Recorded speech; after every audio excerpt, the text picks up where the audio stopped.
আমেরিকার ওয়াশিংটনের হোয়াইট হাউসের মাথার উপর কালেমার পতাকা উঠবে, মস্কোর রাজপথে আল্লাহু আকবারের ধ্বনি উঠবে, চায়নার পিকিং এর পথে পথে আল্লাহু আকবারের ধ্বনি উঠবে, দিল্লির লাল কেল্লা আবার ইসলাম শাসন করবে। রুখে দেওয়ার সাধ্য দুনিয়ার কোনো ক্ষমতার নয়।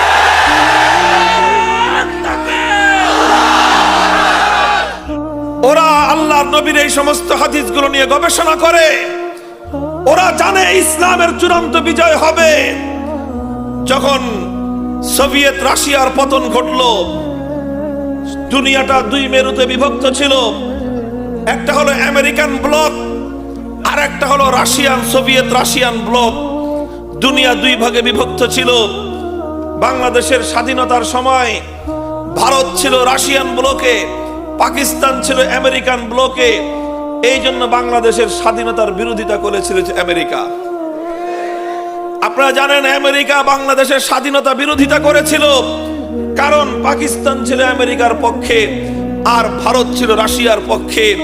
আমাদের দেশে স্বাধীনতা শুধু আমরাই লড়াই করি নাই, আমাদের দেশের স্বাধীনতা নিয়ে ভারত পাকিস্তানের লড়াই ছিল, আমাদের দেশের স্বাধীনতা নিয়ে সোভিয়েত ইউনিয়ন আর আমেরিকার লড়াই ছিল। এজন্য তখন অনেকে বলতো দুই সাম্রাজ্যবাদী কুকুরের লড়াই। বলতে চাই, যখন সোভিয়েত ইউনিয়নের পতন ঘটলো, কাদের হাতে পতন ঘটেছিল? আফগানিস্তানের কিছু মোল্লা মৌলবীদের হাতে এমন পিটানি খেয়েছিল সোভিয়েত ইউনিয়ন ভেঙ্গে খান খান হয়ে গেছে।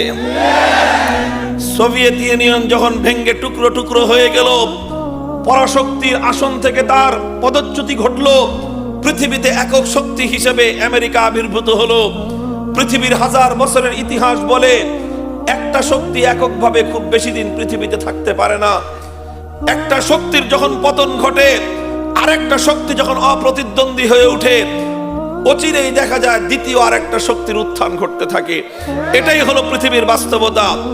যখন সোভিয়েত রাশিয়ার পতন ঘটলো, তখন আমেরিকার কাছে সবচেয়ে গুরুত্বপূর্ণ প্রশ্ন ছিল পরবর্তী আরেকটা শক্তির যে উত্থান ঘটবে পৃথিবীর ইতিহাসের অনিবার্য বাস্তবতায়, সেই শক্তিটা কার হবে, কারা উঠবে জেগে।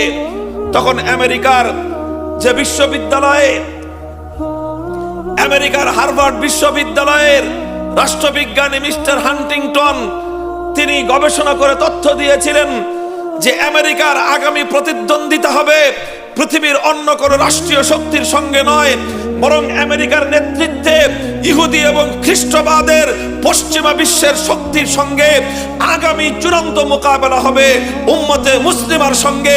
মক্কা এবং মদিনার নেতৃত্বে জেগে ওঠা উম্মতে মুসলিমার সঙ্গেই আমেরিকার নেতৃত্বাধীন পশ্চিমা শক্তির চূড়ান্ত লড়াই হবে। মুহতারাম হাজিরিন, অর্থাৎ তারাও গবেষণা করে আল্লাহর নবীর বাণী, তারাও গবেষণা করে আল্লাহর কোরআনের বাণী। গবেষণা করে করে ওরা নির্ধারণ করেছে যে ওদের আগামী লড়াই হবে মুসলমানদের সঙ্গে। এরপর থেকে ওরা শুরু করলো মুসলিম জাতির বিরুদ্ধে ষড়যন্ত্র। যখন সোভিয়েত ইউনিয়নের সঙ্গে আফগানিস্তান যুদ্ধ করত, তখন আফগান মুজাহিদদেরকে বলা হতো স্বাধীনতাকামী। ওই যুগে যখন ইহুদিদের বিরুদ্ধে ফিলিস্তিনের মুজাহিদরা লড়াই করত, তখন ফিলিস্তিনের মুজাহিদদেরকে বলা হতো স্বাধীনতাকামী। প্যালেস্টাইন ফেরত স্বাধীনতার মুক্তিযোদ্ধা, আফগান ফেরত স্বাধীনতার মুক্তিযোদ্ধা। আর যেই নাকি সোভিয়েতের পতন ঘটলো, আফগানিস্তানের মুজাহিদদের লড়াই শুরু হলো আমেরিকার সঙ্গে। সঙ্গে সঙ্গে আমেরিকার সুর পরিবর্তন হয়ে গেল। এখন সেই আফগান যোদ্ধারা হয়ে গেল জঙ্গিবাদী। হাজিরিন, এত কথা বলা আমার উদ্দেশ্য নয়। আমার উদ্দেশ্য হলো তোমাদেরকে একটা বিষয়ে সচেতনতা তৈরি করা। ও মুসলমান, এভাবে যখন পশ্চিমা বিশ্ব নির্ধারণ করলো তাদের পরবর্তী লড়াই হবে ইসলাম আর মুসলমানদের সঙ্গে, এখন ওদের একটাই চেষ্টা, একটাই চিন্তা, এই মুসলমানরা যেন আরো দীর্ঘদিন ঘুমিয়ে থাকতে পারে, মুসলমানরা যেন জেগে উঠতে না পারে, মুসলমানদের মধ্যে যেন আবার সেই চেতনা জাগ্রত না হয়, মুসলমানরা যেন আবার সালাহুদ্দিন আইয়ুবের মতো জেগে না উঠে, মুসলমানদের মধ্যে যেন আবার কোন মোহাম্মদ বিন কাসেম তৈরি না হয়, মুসলমানদের মধ্যে যেন সুলতান মোহাম্মদ আল ফাতেহ যেন তৈরি না হয়। এটাই হলো ওদের চেষ্টা। মুসলিম জাতির মুসলিম জাতি যেন ঈমানি চেতনায় উদ্বুদ্ধ না হয়ে উঠতে পারে, এজন্য মুসলমানদের বিরুদ্ধে বহুমুখী ষড়যন্ত্র পরিচালনা হয়।